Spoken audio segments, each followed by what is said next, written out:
ஏன்பா நான் தான் அப்பவே சொன்னல, அவருக்கு ஆசையா பாசமா கூப்பிட்டா பிடிக்க மாட்டேங்குது. ஏன்பா மறுபடியும் கேட்டுச்சா சிஎம் சார்?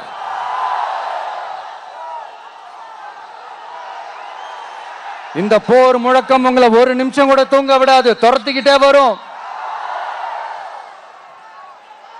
கான்பிடண்டா இருங்க, நல்லதே நடக்கும், வெற்றி நிச்சயம். மீண்டும் சந்திக்கும் வரை நன்றி, வணக்கம். ஏன்பா நான் தான் அப்பவே சொன்னல, அவருக்கு ஆசையா பாசமா கூப்பிட்டா பிடிக்க மாட்டேங்குது.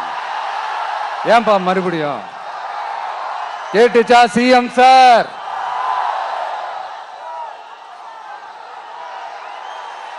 இந்த போர் முழக்கம் உங்களை ஒரு நிமிஷம் கூட தூங்க விடாது, துரத்திக்கிட்டே வரும். கான்பிடண்டா இருங்க, நல்லதே நடக்கும், வெற்றி நிச்சயம். மீண்டும் சந்திக்கும் வரை நன்றி, வணக்கம்.